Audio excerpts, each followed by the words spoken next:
Hey guys, Amazing Balloon Guy here once again. Today I'm going to show you, this is the basic stuff. So if you're anywhere from medium to advanced, or if you balloon twisted anything in the past, this video is probably going to be a little bit redundant.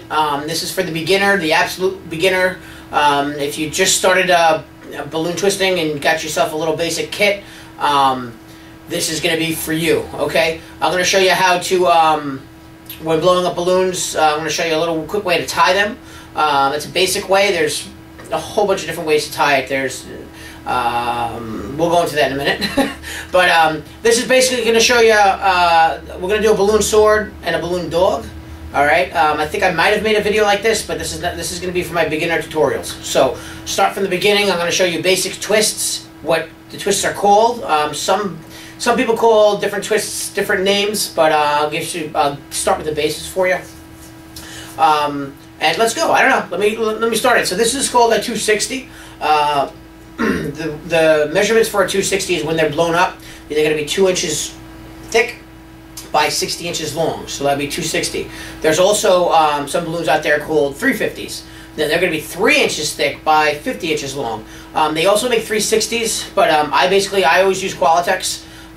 Some of the other balloon companies, they make some good stuff out there as well, but I'd say 90% of the time I'm using Qualitex, okay? So that's why these are actually called 260Qs, because they're 2 inches wide, 60 inches long, and they're made by Qualitex. So that's what, hence if you ever heard of somebody saying a 260Q, that's what a 260Q is. Okay, well, I don't want to make this video too long. I'm going to make a multiple series, so if you follow along, well, you know, we're going to do a basic... let's do basic twists for first, to start. So you're going to need a balloon pump if you can't blow this by mouth. I do have a video on how to show you how to try to blow it up with your mouth. It does take a lot of lung power and a lot of practice, but I'm sure within a day, if you practice real hard, majority of people tend to get it.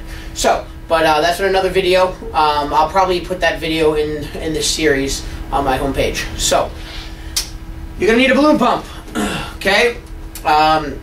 You can get these at from Qualitex. Okay, there's plenty of people these are just a regular hand pump. You also can get it at the party store. The ones at the party store, the grip is kind of hard, so your hands tend to hurt after a while from pumping them up a while.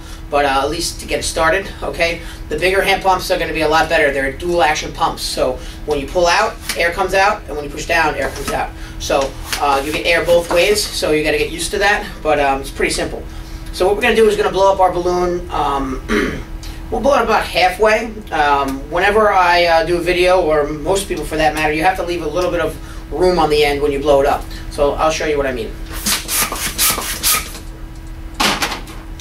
I'm just going to tie it off now.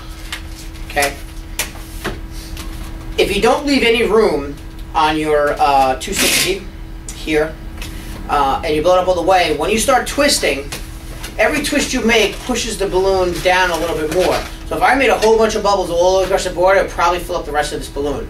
So depending on how many twists you have in your design, you're going to have to leave the appropriate amount of room on the end. So just keep that in mind. I'll always tell you whenever I do anything how much you should leave, but you can't just blow something up all the way and start making twists, because it will pop if you make too many, or just get too hard to work with. Okay, so first we're going to make a simple bubble, okay?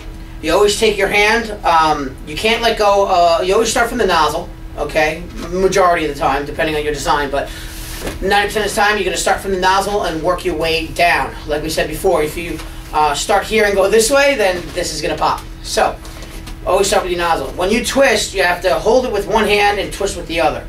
So, I'm just going to hold it with my left hand, which is your right now. I'm going to hold it with this hand and make a twist. Now see, if I let go of this, it's going to come undone. So you always got to make sure you hold it. So if I make a bubble here now, a lot of people, or an easier way to do that, if you have multiple twists, see, I have to hold it. I'm holding it right now with 2 fingers, so it doesn't come apart. But if you want to make multiple bubbles, you can put it between your ring finger and your pinky finger. That first twist, and then you can start twisting. And as long as I'm holding this first one, it's not going to come undone. It'll go down the board. This is especially good when you're doing small bubbles, when you want to make like bubbles for a fish tank, or you want to do some decorative design. It's called a string of pearls, but it's really good to do that way. But I'm gonna let go. Comes right undone. Okay, so you should practice that a couple times. So that's just called like a regular twist, or so when I say go a 2-inch bubble, you just measure 2 inches, or you could say a 3-finger bubble. Okay, that's 3 fingers, and make a twist. That's just a regular bubble. Okay, followed by another 3-finger bubble, and I'll just make a twist again. That's how you do that. Okay. Then we're gonna do another 3-finger bubble. So I'm just gonna make another 3-finger bubble. And as long as I'm holding the back one and the front one, it's going to stay together. Now we're going to put these down right now and twist these 2 bubbles on the top. Like so. Now you're actually going to have, I guess we'll go into the dog because that's what we're going to do. You have your nose and your 2 ears. Okay? You can see that? This is the basic design. Obviously not my design. This has been probably one of the first designs that's ever been made. But, so now, if you have this, go ahead and do that now. Okay. Now, what you want to do is make a 1-inch bubble, which is about maybe a 1 and a 2-finger bubble, and make a twist. Now you got to hold that, okay? And you're going to follow it by 2 more 3-finger bubbles, like so. Now we go back up and just twist, squeeze, and twist. And now you have the dog's feet. Okay? Now we want to give it a body. Now I always try to watch how long we are, so it doesn't, I don't have a huge tail in the end, but I'm probably going to go down about 5 fingers, make a twist. And then I'm going to make the hind legs, which is a 3-finger bubble, followed by another 3-finger bubble. Okay? I'm going to put that together, squeeze, twist, and now you have your basic balloon dog. Okay? I'm going to show you a couple more twists in the next video, so keep watching if you want to keep learning.